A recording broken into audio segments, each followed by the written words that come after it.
this week on the BackTable podcast. When you have that connectedness and they trust, gosh, a lot happens not because of me as one person, because you can ignite a fire and you can get people engaged, and the collective effects of talents or the multiplier effect. It's just pretty awesome, and you can achieve what your collective goals are through that way.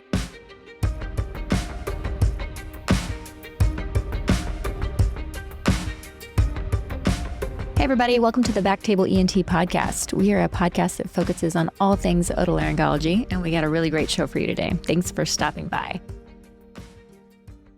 Buying a home like the one I grew up in has been my dream. We had this great yard where my brother and I would run under the sprinklers. We had a big kitchen table where I told my parents I got into med school. Now I'm a member of Laurel Road for Doctors, where I got a great rate on a physician mortgage and was eligible for no money down and no PMI, so I could make new memories in my own home. Laurel Road for Doctors. Banking, insights, and benefits uniquely designed for doctors. See laurelroad.com/doctorhome for full terms and conditions. Laurel Road is a brand of KeyBank N.A. and Equal Housing Lender. NMLS 399797.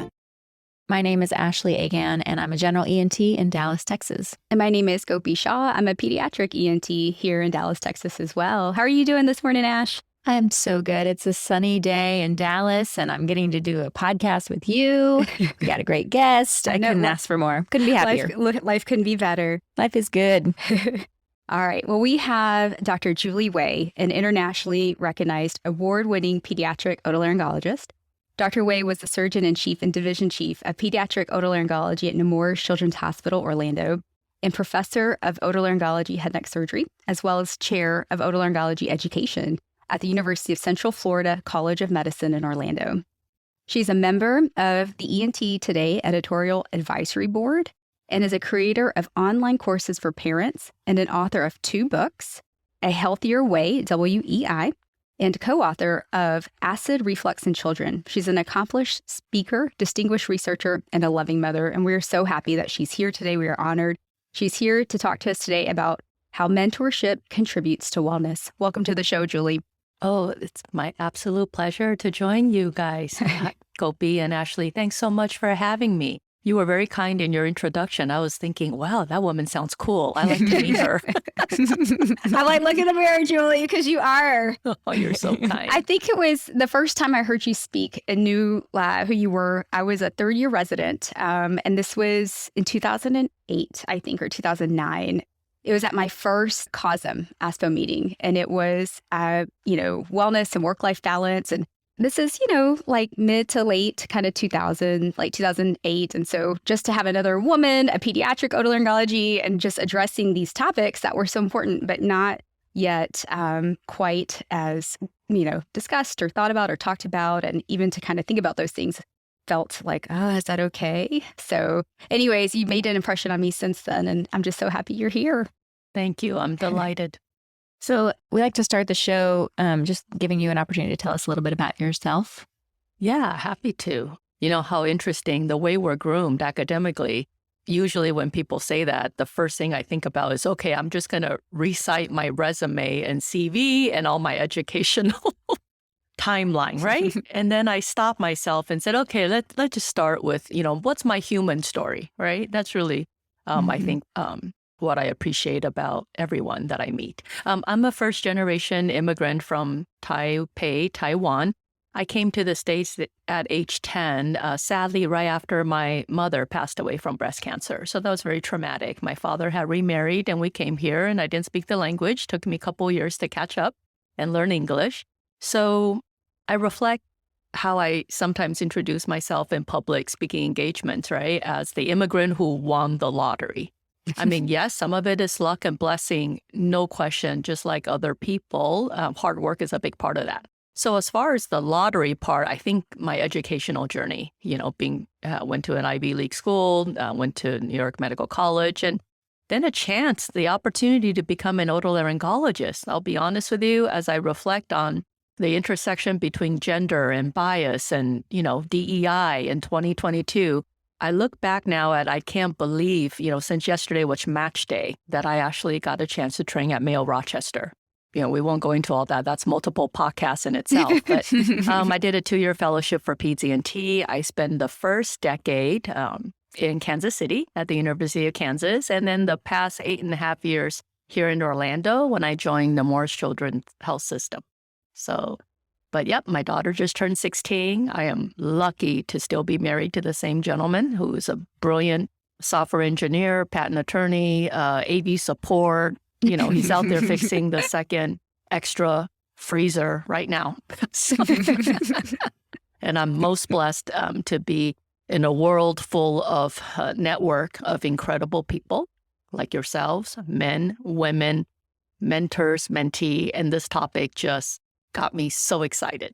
So how did you become interested in mentorship? What drew you to it? Yeah, that's a good question.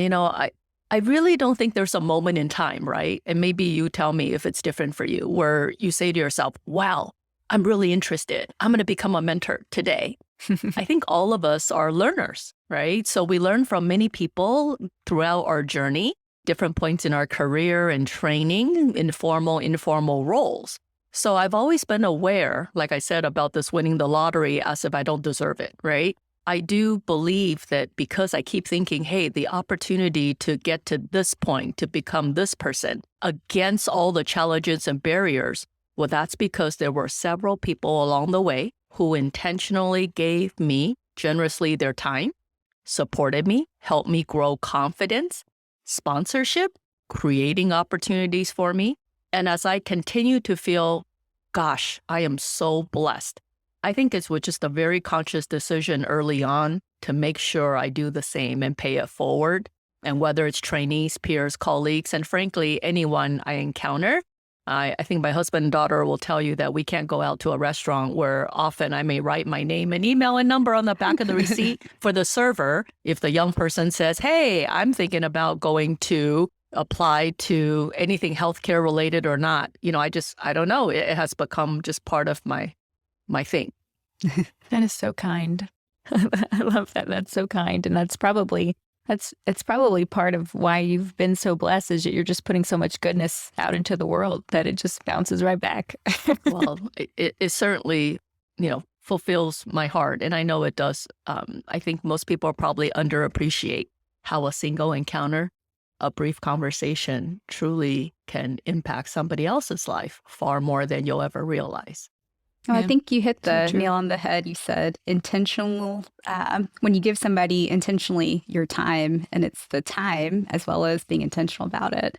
Tell me a little bit, we talk about mentorship, and I feel like as we interview medical students for residency, fellows, residents for fellowship, people ask, do you guys have, what's mentoring like in your program? I feel like it's a buzzword, right? Like you hear it.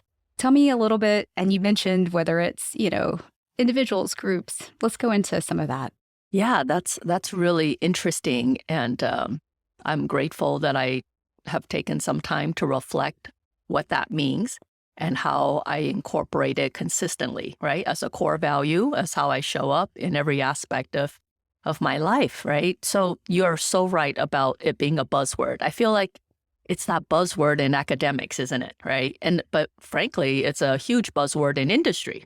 Right? Corporate people know about finding mentors in their careers. So I think traditionally, and if you Google this, the definition of mentorship, it describes this dyad, two people, this relationship. One person is always more senior, right? More experience, and then they help a more junior person. And I have to say, I'm really proud from about 10 years ago, I started challenging the definition by broadening it. So during 2009, 2010, I experienced very high degree of burnout. And I'm very grateful, instead of causing self-harm, despite having my miracle pregnancy and all the things that are now research validating my life, because I'm a little bit older, I had a chance in my organization, in our medical campus, to resurrect this organization called Women in Medicine and Science. So I'm just going to be honest with you. There were 33 chairs and not a single one were women. And I said to myself, it can't be that in this zip code and geographic region, women weren't competent, right? So that experience helped me learn my desire and gifts. We inspire hundreds of female faculty across School of Medicine, School of Nursing, Allied Health. we basically just created our own infrastructure to recognize ourselves, to get a seat at the table, to interview senior leaders in the institution, to create annual professional development conferences for everyone. But all this helped me to coin a term and belief called co-mentoring. I don't think it should be just a senior and a junior, 2 people at a time. This 3 years when I served as the president and we had so much activity and interaction, it made me realize, mentors learn from their mentees, right? So there's this unexpected gift. When you share your experience and insight to somebody else, that requires reflection. And that's when you grow. So everybody benefits from, like I said, building this network. I see it as a collective fabric of our personal and professional lives, right? And that's what allows every single person to thrive, is when we feel connected, which is a critical component to experience well-being. Absolutely. When I think about mentoring, there's, the informal mentoring that just kind of happens. These people in my life that I kind of consider them mentors, but I never said, hey, will you be my mentor? Yeah. But then, there's formal mentoring, like, in residency programs, we try to, connect residents and faculties to kind of be like, have a mentoring session, meet with your mentor, that kind of thing. Can you kind of discuss, the ways that those different types of mentoring are, the benefits of the different types of mentoring that you can have in your life, and kind of compare and contrast, I guess? Yeah, absolutely. So you brought up something, isn't this interesting, right? Early on in our life and our educational career, I think mentorship there's a natural hierarchy, right? You're the student, there's the professor. You're the medical student, these are the clinical faculty, right? You're a resident, these are your otolaryngology program director and faculty. You're a fellow, these are your faculty. I think where it becomes really interesting, right? And then during any of those times, you may have a research mentor. So these are very concrete things we all know about. And then as you graduate from training, hey, now you've made it. You're Dr. Shah all by yourself, you're out there. And I can imagine it must be probably more challenging in private practice setting than it is in the, many of us work in academic setting, right? So this is where I think all of a sudden, it's not just an infrastructure you show up to. I think, the advice we hope to have for listeners, especially if they're younger in their journey, is to recognize, okay, so what does that look like? And how is that experience for me as a mentor to others? But the younger you are, probably you're more in the mentee, right? So what does that look like? Well, I think so many ways. Outside of training and the academic hierarchy, one is the years of attending professional society meetings. So excited, we're going to be in person for COSM. There are people we haven't seen in 2-3 years. I think that's where that, like you mentioned, informal, organic, coffee, lunch, hey, conversation, a lot of things can happen in that way. And then I think also through the actual or the practice of medicine and surgery, right? So in clinical settings, shared interests there, growth in building multidisciplinary programs. I mean, I find that it's in the medical system and where we work and how we practice and where we teach, that's not as hard. I think when you start to, grow into your adult life, have children, struggle and work on investing in your marriage, communication, personal development, having awareness, mitigating risk of burnout. That's where it's less, maybe not as clear on who can be my mentor, where do I find them, what do I do with this mentoring relationship? Does that make sense? What do you guys think of that? Mm-hmm. Yeah, absolutely. I think now being out in practice, it's a little bit more awkward to reach out and be like, hey, would you be my mentor? Can I pick your brain? Can I ask you things? So we started a podcast so that we can do that. But you're right. I think at this point, so, like you said, you're several years out, you have your practice, you've made professional mentors, whether it's through your traditional roles in, with an attending to your residents versus colleagues when you're building programs or having partnership, whether it's within your division or other specialties. But I think the other part is your life mentors, right? Who else is out there who's trying to, juggle, right? We're always kind of juggling everything, or whatever the right word is these days, to make sure your kids are healthy, that, you're talking to your spouse, that you're making the dental appointments on time for everybody. But, oh yeah, I need to make sure I do that 3 peer-to-peer thing and make sure my notes are closed at the end of the clinic day, And so it's those little things where when you have other people that are also going through it, that's where that network and that connection, that support system definitely builds, and you feel like you're not alone. And that definitely contributes to wellness. I completely agree with you, Gopi. This is why I'm so grateful for the podcast. And this is you and Ashley's other baby on top of your babies, right? I have to admit, I think women, we drive the conversation where we are creating permission and space to speak out loud what we've been living, but usually doesn't have a place in academia, in our training. And that's the struggles. I have to admit, or I feel for our male colleagues, I think there's this expectation and unspoken culture for them to really not, as if it's inappropriate. We're not going to talk about our struggles at home and in our personal life at work. That's absolutely not acceptable. And frankly, I think, I've been having the opportunity to give grand round and say, look, we're not talking about work-life balance. That's just complete BS. The word balance has no role because it is not possible. I feel the same. Yeah, industry has said, forget about it. So the Berkeley Haas School of Business, this didn't come from Julie Wei. Now the cool kids say work-life integration. So because we show up every day to work carrying the same anxiety, worries, real-time issues with ourselves. Yes, we've learned to compartmentalize and prioritize, but that's just not how we exist as human beings. So back to what you said, Gopi, I think this is where my hope is, as I've spent a decade speaking on, being the first to say, yep, let's just share my vulnerabilities as a way to hopefully create permission, right? Let's just start there. And as we have these conversations, I think that significantly influences what mentorship looks like. It is no longer about, well, these are the checklists, the tasks to get promoted to associate professor and professor. This is mentoring about, gosh, I would have experienced my life with less trauma, less pain, feeling more self-assured, to experience self-love and self-compassion and confidence, and just feeling better and feeling more healthy on all levels if we have more of these conversations. Yeah. So I hope, I did. If we did this podcast 10 years ago, 5 years ago, I don't know that I would have been able to articulate it in this way. Yeah. I think what else is interesting is, in terms of mentorship and networking and getting to know people, how are they different, right? Yeah, that's a good one.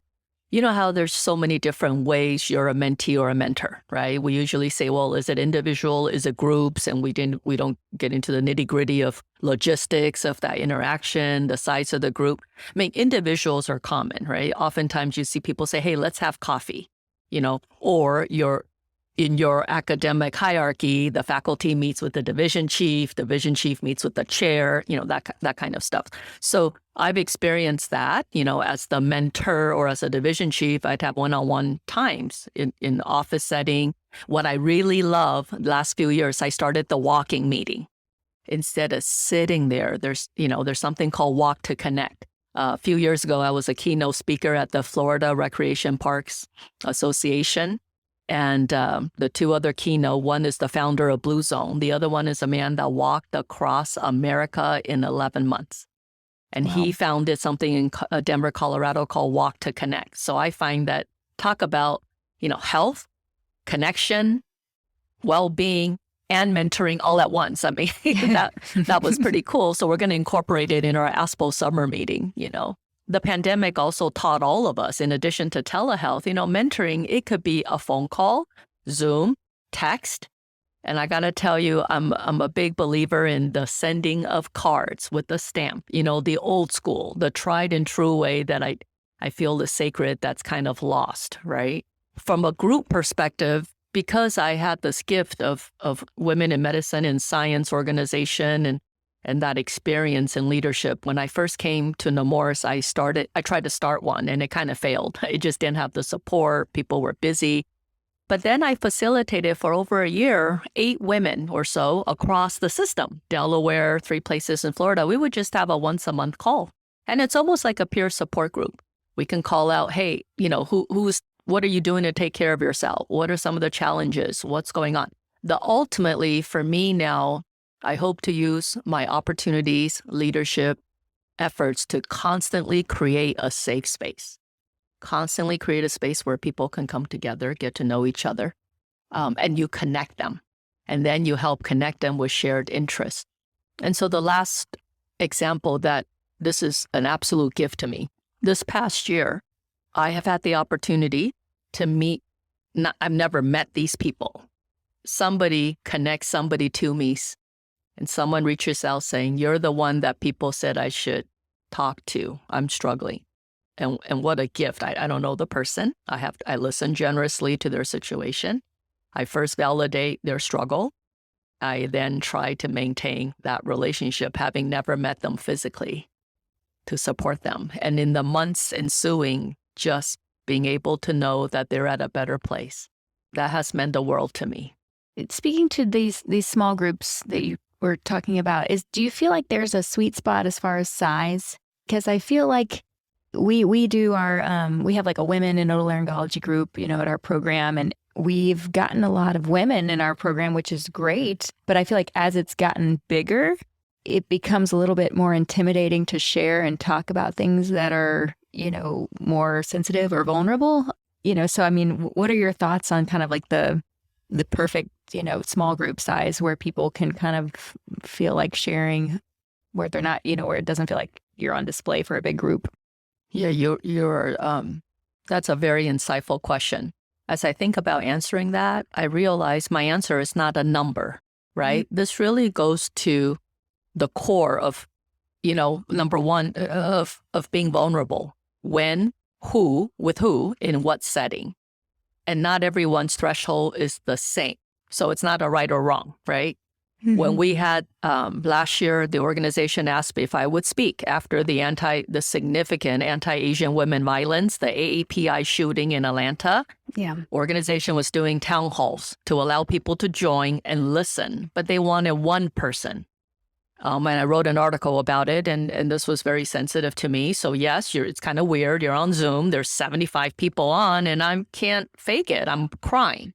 So I think to answer your question, what I'm trying to say is so appropriate to think about that. For me, fundamentally, the more I know someone, I actually have a relationship, not an interaction, and I have trust, then I can absolutely be more vulnerable.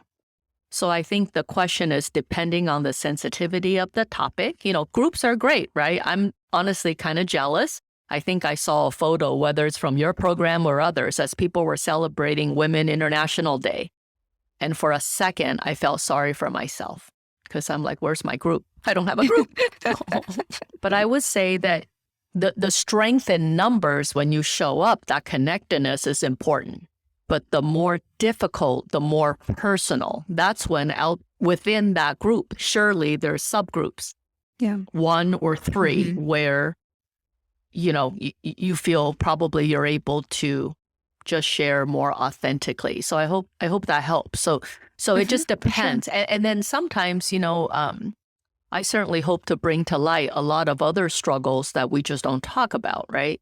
So maybe if the natural way for that size or group to occur is based on the issue.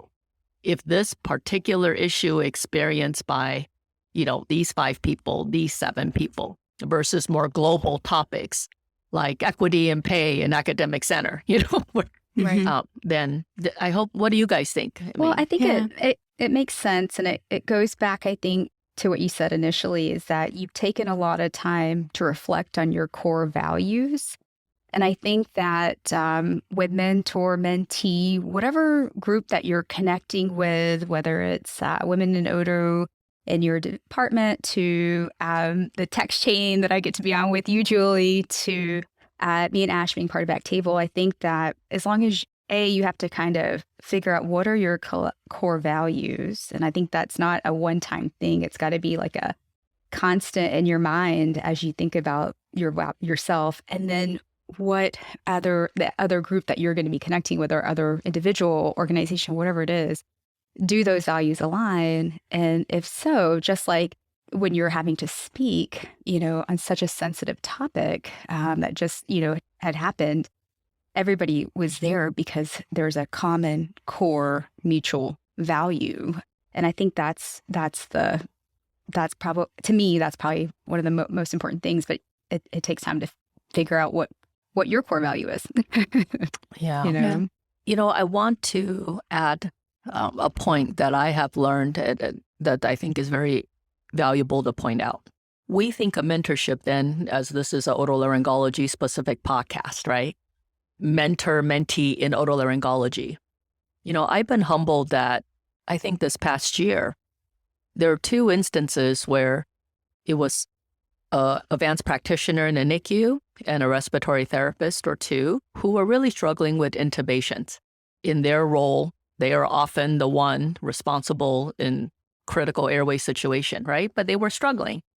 And hopefully it's because my credibility or what reputation or perception is Julie Way's willing to help. And plus she's an ENT, she's an airway person, right? I'm passionate about airway. Others would reach out on their behalf or they would reach out to me. And it was wonderful for me to then kind of put together and talk with them about multiple things we can do to strengthen a skill set. But the reason I care about doing that is what it does to somebody when you lose confidence. And it's a competency and it's your job and it's a lot, negative psychological impact, right? If you're struggling with it. And what I really am proud of myself in hindsight is then working with the person. They came in the OR. I literally watched, I asked, I showed. But one thing that we never talk about, I had laser surgery, so I have monovision. I have to admit, I wish I never did that. And as I aged, I noticed when I'm in an urgent airway, I got to blink one eye or the other because they're 2 different distances. And it was just finally last year that I had glasses made so that they're task specific. So when I'm doing a tonsillectomy or intubating, I get to use both eyes again. Wow. And when I brought that up, it turned out that was also a key factor for one of the people it impacted, right? So my point is mentoring is not just, you're a nurse, so you get your mentoring from fellow nurses. And I think you guys all know this, that you'd be surprised who the mentoring effect on your daily clinic impacts your staff, fellow audiologists, speech therapists, just could be anybody. I think that is so important that you mentioned that because there's so much tribalism and, segmentation, particularly in academic medicine, because I think we match into our specialty and then that's our tribe and we kind of, we're with our people. And it's so important to think about how, we're all humans at the end of the day and we're all fallible and we all go through stuff and it's important to be there for each other. And, speaking to just kind of, speaking in large groups and speaking with small groups, I've found that, as I get more mature in my career, I feel more of a responsibility to speak up in these group settings with particularly other, women residents, because that's who I was, and to, talk about the difficult, vulnerable topics, divorce, fertility, burnout, these things that I never heard anyone talk about. There was never someone older and wiser than me to kind of say, yeah, this, we go through this too. And so I've felt more of it's been heavy on my heart to kind of just be more open and honest with our trainees, and just more real, so that they can feel comfortable talking to me if they, need to or want to. Ashley, that is, thank you for expressing that, right? So I'm 51, I'll be 52 in another month or so. I think about, the incredible women we all know who were the pioneers in our specialty. There were so few of them, and they have achieved just incredible, hard-earned accolades, titles, professional success, national, international visibility, not disability. I'm the one with the disability. But I have to tell you, all those years when I was younger watching these people, of course you go, well, you never heard if they had any struggles. I think there's a generational shift, isn't there? Right? And it's not that they went around saying, I didn't struggle. No. It's just that it's absent. That's not what you hear about, right? I think there's a shift, and the pandemic only exacerbated. And really, whether you want to or not, the humanity is just, the vulnerability, it's just there. You can't even pretend it's not anymore. So thank you. Your residents, trainees, students, they're lucky, right? If they're working with you and Gopi, they're lucky because they didn't even have to ask for it. You've created this new shift in a way of being where they get to watch you be amazing surgeons, teachers, and also you may talk about your 10-week-old newborn and juggling and what you're going through. And I think that I've learned, hopefully, the positive patient feedback. I do miss my clinical practice right now. It's because I really learned the power was not ever in a prescription or a surgery. The power and the gift is to be in that interaction, listening, and I always infuse stories about my own child, right? And I told my daughter that, oh my gosh, I can hear myself. Thousands of office visits. I have a 6-month-old. I have an 8-month-old. I have a 2-year-old. I have a 6-year-old. I have an 8-year-old, and that just, I really think the patient families appreciated it, but more importantly, it always put me from a framework or not, I'm the doctor, I'm the surgeon, do what I say. It's I'm a mother. Let me first, share my empathy for what you're going through. And this is not in the scientific literature, but my limited experience and what I learned about this issue or what worked for my daughter may not work for your child. Here's what I did, So it's that human connectivity that I hope fulfilled their visit, not just in the traditional, here's symptom Y and I need treatment X. See ya next, because, my template's 10 minutes, right? So and that's funny you say that, Julie, because I have like my spiel, right? Like the class, the practice guidelines would recommend da-da-da. And then, especially for something like tongue tie, okay? Just, another podcast. Where was I for that podcast? Yeah, the consensus statement says this, but then I'll just say, can I give you my, non-professional, personal, professional opinion, and that's what they want, know? And like, let me just tell you, this is what I think. And, this is, what I've seen, at least with my, with my own child, but in some of my other patients that I've taken care of. And that's what the families, I think, appreciate. And I love that because it's relatable, right? It's a two-way relatable. And we had a nice conversation about how, or now we're, talking about how when we're in the same shoes, right? So I'm able to relate, especially with my female residents, because I've been in their shoes or a fellow. But let's talk about the importance of allies, maybe. So maybe the people that aren't in your shoes. Can we talk about what that role is and how that fits in also with mentorship? Yes. So I can tell you a couple of things. Here's another form of co-mentoring, right? When the pandemic started, I was really blessed. Mark Gerber and I started where he hosts this once a month Zoom. Mark was on our podcast on an Airway one about a year ago. He's awesome. But anyway, he's awesome, right? So no, we started the Zoom call and invited all the Peds ENT chiefs to join.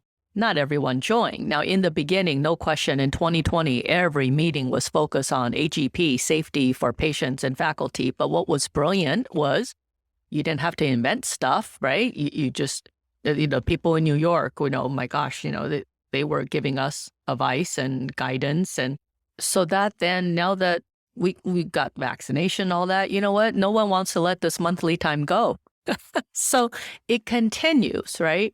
So I also think personally in my life, one of my greatest friends and mentor, even if they're not a parent, even if they're, they can still be an incredible source of guidance, support, and wisdom, right? So can they relate to me of my issues or challenges being a mother? Maybe not. And then some of my closest allies, friends, supporters are male, right? So if I share my challenges believing that some of the hardships I've endured was biased because I'm female and characterizing me as emotional, that doesn't mean that just because they're not female, they couldn't listen, hear the agony, simply bear witness, right? Bearing witness is the most important thing that humans can do to validate someone. And also, again, just listen generously and be there and say, wow, that is really difficult what you're going through, but you're going to land on your feet. You're going to be okay because this is what's true about you, right? You remind somebody, and I'm working on that, learning that for myself because this is a tough time for me, right? I've never been unemployed in 25 years. Uncertainty, everybody's like, what are you going to do? What are you going to do? I don't know what I'm going to do when I grow up. But trying to tell myself, hey, I'm a proven success in the past, not based on what I've achieved or on that resume. My proven success is I care deeply about people. I come to life when I have a chance to bring people together and create change.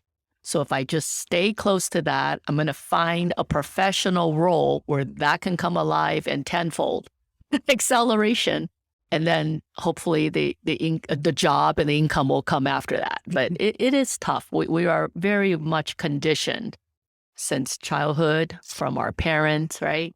Throughout our training on certain things that may not be true about ourselves. Yeah. Mm-hmm. Protect your most valuable asset, the skill and ability to practice your medical specialty. 1 out of 3 individuals become disabled during their career. Be prepared by establishing a specialty-specific disability insurance policy from the experts at DI4MDs. They represent all the major disability insurance companies that provide individual policies for physicians. Special discounts are available for all physicians, residents, and the military. Whether you have no coverage, or to compare and improve your current coverage, or take advantage of the new higher monthly benefit, contact them today at www.di4mds.com. Again, that's www.di4mds.com, or call them at 888-934-4637. Again, that's 888-934-4637. To segue a little bit, what you're talking about as far as following that passion, that kind of pull for service. I worked with a coach at one point who kind of helped me realize that how to find what your driver is, what energizes you, what you want to do. And it can be hard because in a lot of jobs, your rubric for success doesn't always match up with what that inner driver of success would be, right? So yes. You've got, your RVUs, your productivity, your number of articles, all these different things.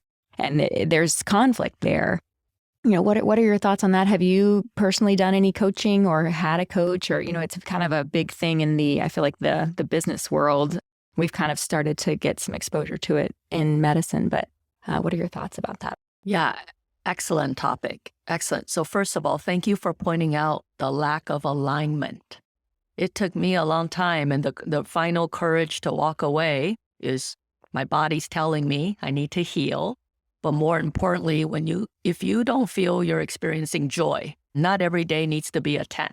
The answer's there. You just have to stop long enough to listen, right? Most of us are so overwhelmed, busy, drowning. I've perfected my life squeezing every second, and I live from this place of scarcity. So before I answer your question about coaching and mentoring, I didn't know I would be here today, and what a gift. It was having this time and space and the gift of having saved money to be able to call time out. That is what allowed me to see what I was missing, because you can't see it when you're doing it. So I was very blessed. The organization approved. I did experience executive coaching for a year. And actually, here's a shameless plug for the ASPO summer meeting in Vail, July 15th through 20th. One of our 2 keynote speakers is an executive coach. So you hear about it for the corporate world, right? There's a lot that's been written.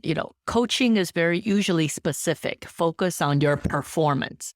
Feedback is given on your performance. Your goal is to reach the specified individual goal or outcome. Whereas mentoring is a longer term relationship, and it's really about the relationship, and it's more holistic. Usually it's not just, achieving XYZ on your resume. It's personal, yes, career development. And I think there's just a lot more intangibles.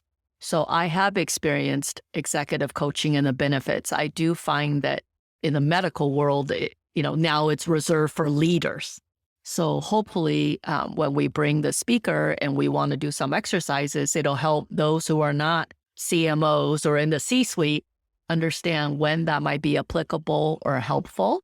And again, it would then be probably more focused on professional career, near-term, goals. Is that your experience, Ashley and Gopi, if you had that? Yeah, I was able to do some coaching when I was getting my MBA. We, had some courses that were kind of around coaching. And so we got to have a coach and then experience, being a coach and kind of did some practicing coaching each other and things like that. And so I feel like even though traditionally mentorship and coaching are different things, I think that there's a role for coaching sometimes as a mentor. There's ways to kind of help people know what they already know, if that makes sense. Mm-hmm. One of the big things with coaching is you're not telling people, you're not giving them advice. You're not telling them what to do. You're helping them you're asking the right questions to help them figure out what the next best step is. And so I feel like it was helpful to kind of learn about that. And I feel like maybe, is a nice skill to have as a mentor. Absolutely. So my year of executive coaching was because I was serving this new role of surgeon-in-chief and kind of like, whoa. So it was really focused on my being. How do I show up now? Not just ENT division chief, you are the surgeon-in-chief. What is your mindset, your narrative about yourself? Where do you see the opportunities where it is important that you show up with your values, being effective in trying to get everybody together, right? So I learned a lot during those 3 years because it's one thing to lead fellow physicians. Now, when you have the anesthesiologist and my gosh, all different surgeons, we surgeons are difficult and opinionated and set in our ways. So trying to get everybody to row in the same direction requires I felt strongly that I need that reinforcement or self-discovery, like you mentioned, in how to have a presence in a way that further augmented my communication skill, my way of approaching listening, understanding it before I can solve, right? I think surgeons are trained to solve very quickly before everybody else has gotten there. And as far as, what was I thinking? Yeah, coaching other people. That word sounds scary to me. Well, I'm not certified to do it. I think you're right. I think, next week, I actually invested in myself as part of my master's of medical management program. I got exposed to someone who's an executive coach. So I'm going to invest in myself in another round of career coaching. This time, of course, I did the Hogan assessment, right? You do these assessments, and then I had a 5-page questions I had to answer about myself. What I do know and disclose is I kind of have this professional ADHD, if you will. Frankly, I am, the McEwen, the guy that wrote Essentialism. I am like the worst pupil. I like so many things. I was afraid to not be good at everything. I did everything. No wonder I burned out. So this go around, we're hoping to line up what I say are my core values in life. My goal to create a paradigm shift for how we care for children's health in the U.S. and around the world, and how I can bring that together with some of my other skill sets so it's not spewing all over the place, but it's aligned and hopefully can achieve scale. So yes, believe in coaching, believe in mentoring, believe in getting help from others. So as a leader, we've talked about how you may be coached as well, and and you may be coaching others. And with coaching and mentoring, it sounds like the coaching is more goal-oriented, specific things to accomplish career-wise, but mentorship is a little bit more longitudinal relation building. Can you tell me a little bit about mentorship in the position of leadership? Yeah, absolutely. I can't imagine someone being a leader or effective leader or influential leader for whom mentorship is not a core value and how they show up, right? So if you're not committed to serving as a mentor deeply and broadly, that I just fail to see how that could really serve and create the change you want as a leader, right? So I think really great leaders that I observe professionally, they tend to have mentorship in their relationship with others, and they show up that way, whether it's a clinical role in Unit X in the hospital, chair of this department, or someone over cross-functional teams. So, and I also believe that as physicians and surgeons, we may forget we are mentors for patients and families, right? So I can tell you a number of times, just think about when a mom is sitting there, she proudly declares her teenage daughter sitting in the exam chair. Well, she's going to grow up and be a nurse, or she's going to grow up and be a doctor, or she's going to go into some role in healthcare, right? And they're saying it in a way, they're so proud. They're trying to tell you that my kid's going to grow up and sort of be like you, So that is where I think that we may not be as aware of the mentoring and the leadership you exhibit already, right? I used to think very early in my career, right? Leaders are titles. Leaders are, have many titles. And then I'm so proud when I realized for myself, leadership is action-driven.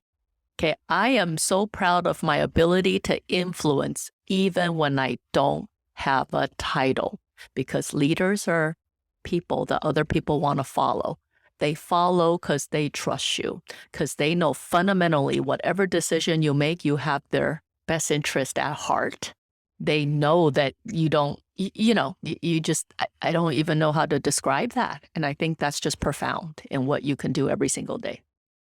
So you had an article in ENT today and you talk about relational leadership. Is that kind of what mentoring and leadership is, or can you go into a little bit more about that concept? Yeah, thanks for plugging the column that I'm so grateful I can write on a variety of topics, right? I'm grateful, however, I became this way through pain and trauma and whatever has occurred. I just observed myself to value people above all things, and I focus on how to express authentic care for other people without necessarily expecting something in return. And I try at my best, then it's every interaction, right?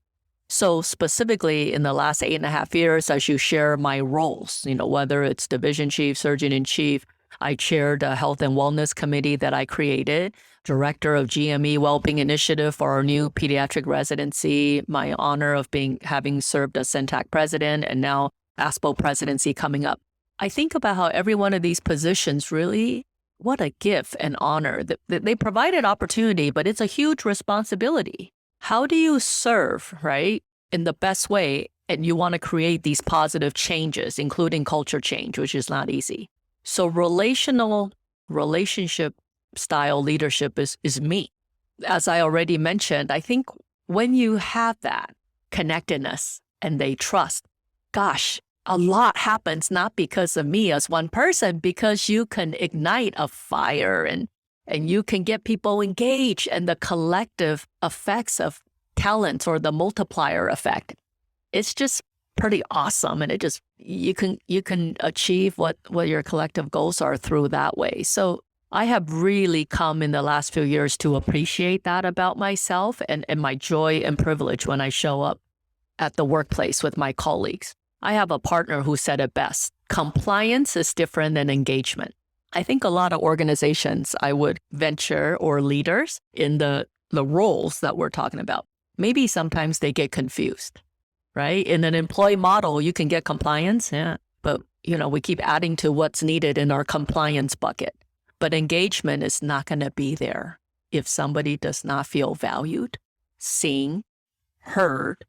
Then I don't see how that's helpful to retain talent, to make people bring their best. I mean, why would they? Because if I bring my best and you don't seem to really see and appreciate that, sooner or later, I'm going to stop bringing my best. And I'll find someplace else that can see me for who I am and what I can bring.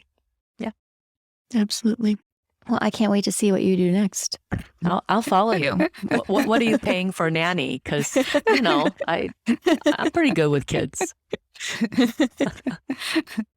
Well, tell me a little bit about you guys. What has there been examples or a couple mentorship relationships that have really profoundly, changed your perspective, outlook, or your own professional and personal journeys?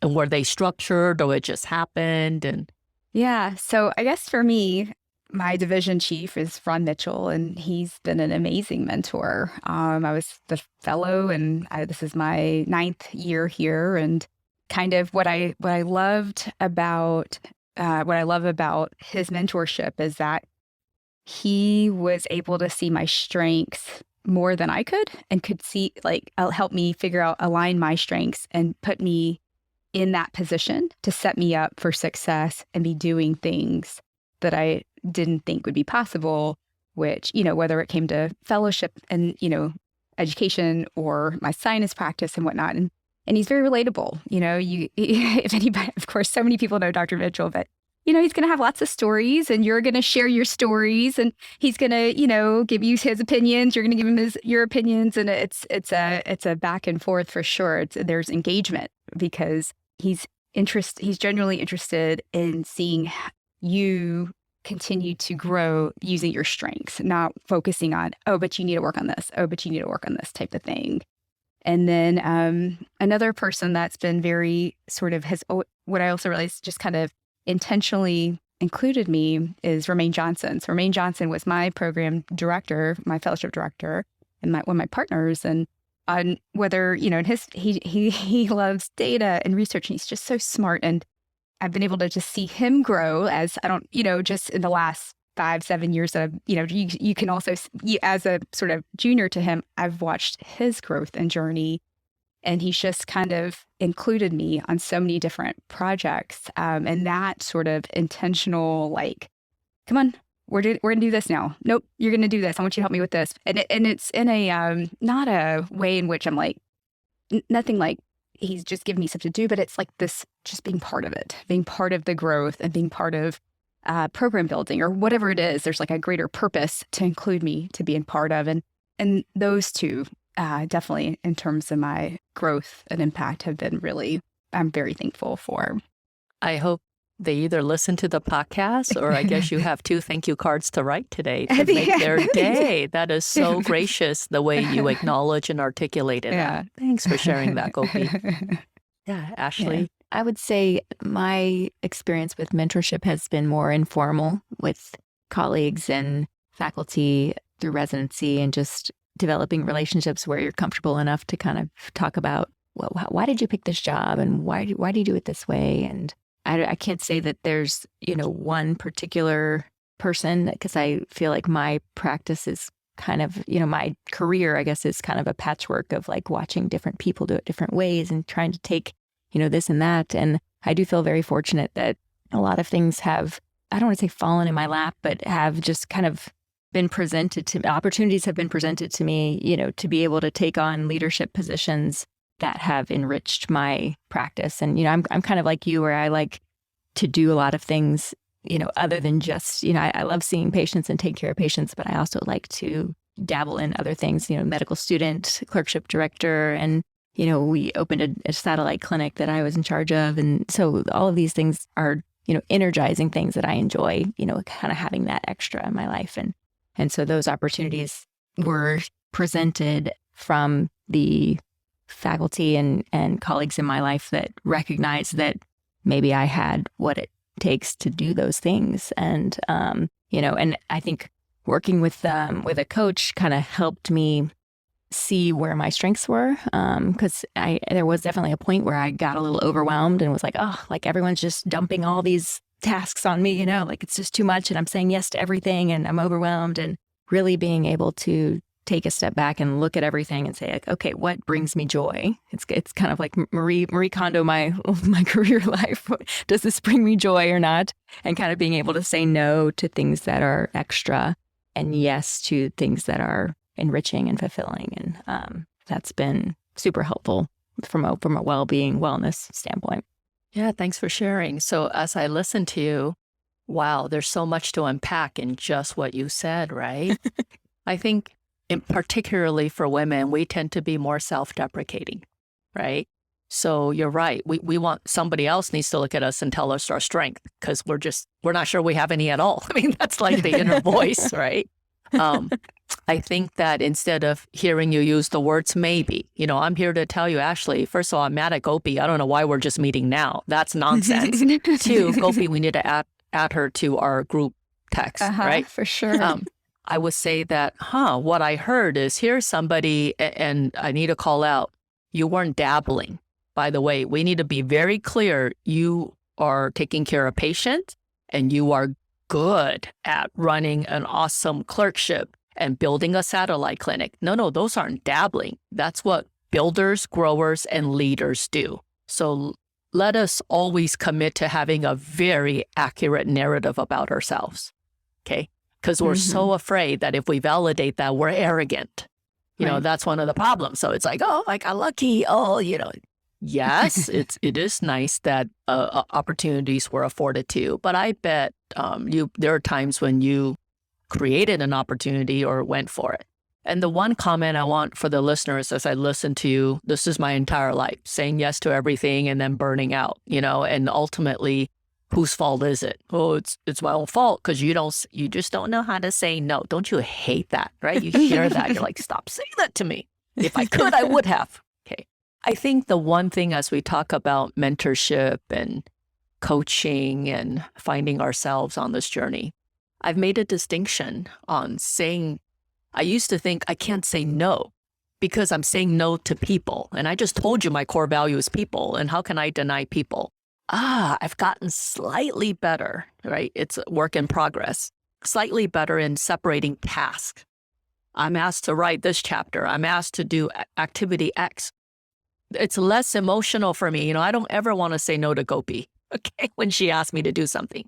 But I need to think about the task that is being asked of me, which takes time. And it comes at a price for your well-being, your self-care, your marriage, or, being available as a mom, what have you. So once I think you figure out how to say no to task. And if there's tasks you don't want to do, trust me, the moment you say no, you're so relieved. And it comes with so much practice. I am horrible at it. Now, at this point in my career, as I've just poured my heart out about my passion about mentorship and human connectedness, if somebody is in need and they ask me, I'm not going to say no to that. I don't say no to people fundamentally. When they're vulnerable, they're at risk and they need my help. Same the way we approach patient care, right? But let me tell you, all this other stuff that my entire academic career or whatever, career as a otolaryngologist, is just this construct, right? That, man, you got to have all those things. You got to be on all these committees. You got to get up there. You got to be on the, it's not enough just to be a member. You got to be the president. And it was like, wow, the permission to go, hey, it turns out, nah, maybe that's not for me. There are going to be people who absolutely resonate and, I think a lot of people can do these things, but it is so okay to choose not to. And I hope that fundamentally this is not where I ever planned, but I'm come through the grieving phase. It was very hard, waking up at night, panicking. What am I going to do the rest of my life? I'm nobody now. I don't have a title. People are asking me, hey, for the AAO submission, what do I put for your affiliation? Like, Julie Wei, MD. Ooh, that's like I'm so naked. I'm nobody, And now I'm finally beginning to be at a better place where I am somebody. It's okay that I'm not division chief and I'm not this chief and I'm not that person. That I'm somebody really awesome and special. that I'm going to take care of myself so I'm never scarce while trying to save the world when I wasn't taking care of me. It's ludicrous, and I couldn't see it, and other people can see it, and it really hurts the people that love you, So I'm just so lucky, and thank you for this chance to say that to your listeners and let them hopefully spend, time really appreciating who they are and the miracle of being here. Yeah. Yeah. No, I'm so glad you brought that up, because I think that we forget that one of the most healthiest things that we can have are boundaries. And my healthiest relationship are with, my parents, my husband, my brother, my kids, because I know how to say no. Like, I know when to say no, right? Like, those are, you know how to kind of say no. And it's those same, and I think that those boundaries are important in the mentor-mentee relationship. And I love separating task from person, because just because you can't, write the chapter, whatever it is, doesn't mean that you're saying no to the person on the other side. And those two things aren't the same. And it's something that, until you pointed that out, that the guilt is towards the person, not because of the task. If there's a guilt to the task, it's your guilt on yourself because you feel like you should be doing something. But yes. But yeah, I'm so glad you brought that up. Yeah. And the most recent, I'm a slow reader, but, in our group text, we talked about the book Untamed by Glennon Doyle. Ashley Agan introduced me to that book. Yeah, right. That's the only reason I could reference. I was like, I have to credit my partner in crime here. Yes. And Ashley, when Gopi says to me, "You're a cheetah," that's how I know I've made it in this world. For those who haven't read the book. I said you were a goddamn cheetah. Oh, girl. Okay. I didn't know what kind of podcast this was. But that one phrase oh my God, every chapter resonated with me. But the one single phrase that I just keep repeating to my now 16-year-old daughter, may you disappoint everyone else before you ever disappoint yourself again. And that's something that it's going to take a long time to undo the way we're conditioned, So you mentioned boundaries. I'm so glad you did. One of my anger and the desire to be a voice for what's happening to physicians, right? The burnout from a system level, unspeakable evil that needs to come out, because I don't think society understands it. And I think we're just so used to it, we don't even speak up. It is so about boundaries and the fact that we can have them.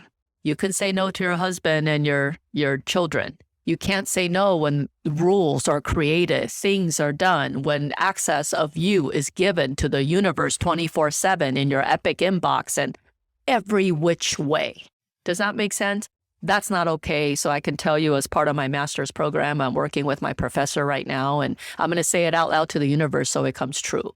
I am going to write an op-ed, and it is going to come out, and it is going to talk about how we're hurting people. And that is not okay. And we're going to reclaim ourselves and have some boundaries. Yeah. So, well, I feel like we are so lucky to have you with us today. I think this has been a phenomenal conversation. So happy to know you and meet you. Any parting words before we kind of land this plane? Oh, thank you so much. I feel like we can go on for hours. So yes, let's thank you. It's such a pleasure to be on the podcast. I think, the final words are, hopefully any part or all of this conversation resonates with the listeners and in a positive and warm way. I think mentorship at this point in our lives, you just have to trust yourself. When you interact with someone or when you're looking for a mentor, if they're going to be somebody that is good or healthy for you or maybe not. So if you don't trust them, if they seem self-serving, they don't seem to express genuine interest, they're too busy, you keep trying to reach out and you're really not getting that connection, then you trust your instincts, stop losing time and move on, right? And it's not just one person, there's so many people out there. And then as far as, boundaries, I think about, well, are there any boundaries for the relationship for a mentor and mentee? Maybe just ahead of time, being clear for yourself what you're seeking in a mentoring relationship if you're the mentee, and talking out loud about the depth and the extent of that relationship, right? So maybe some really want to focus on professional stuff. They don't really want to hear about your marital challenges and your infertility, right? And then not that this has ever happened to me before. I can think of, especially, same gender or different gender, sometimes in that relationship, if it gets too intimate, you share a lot. So instead of addressing it with your spouses or something, I can see there may be some inappropriate transference or intimacy, on the psychological level, right? So again, I don't speak to this from experience, but come on, we've all seen it, right? We've seen sometimes the breach of professionalism and propriety from trainees to faculty. I mean, because humans are messy. Humans are messy. Yep. So True. a quick question for your listeners. If they're on the podcast, do you share links to articles or do they have the opportunity to share comments or questions that we later address? Yeah, so there will be an article based on this podcast. I was going to put in the link to the ENT Today journal article and any other, I was going to put your 2 books on there as well as any other articles that you would want to send. And then for our listeners, sometimes they sometimes reach out to us on Twitter at _BackTable ENT. Sometimes directly we'll get questions or comments. Okay. And so if there's anything that comes back directly specific, we can, follow up with you, Julie, as well as is there a way for our listeners to directly reach out to you if they wanted to directly reach out to you? Yeah. My email is julie.way@ucf.edu. And I hope that the listeners will take some time after listening to this podcast to actually take inventory of the mentoring relationships in their lives right now. And just, acknowledge and express gratitude for it and feed it. Awesome advice. Yeah. Thank you so much, Julie. Thank you so much, Ash. To all our listeners, thank you for stopping by. Reach out to us for feedback, for topics, ideas, or if you ever want to come on the show. What else am I missing, Ash? Subscribe, rate, and share. You can find us on Instagram and Twitter at _BackTable ENT. All right. Thanks for stopping by. Thanks. That's a wrap. Thanks a lot.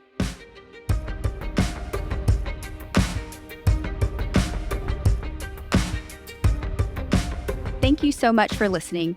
If you haven't already, make sure to subscribe, rate the podcast 5 stars, and share with a friend. If you have any questions or comments, direct message us at _BackTable ENT on Instagram, LinkedIn, or Twitter. BackTable ENT is hosted by Gopi Shah and Ashley Agan. Our audio team lead is Kieran Gannon, with support from Caleb Hodson and Ness Smith-Savadoff. Design and digital marketing led by Brian Schmitz, with support from Taylor Spurgeon Hess. Social media and PR by Chi Ding. Thanks again for listening and see you next week.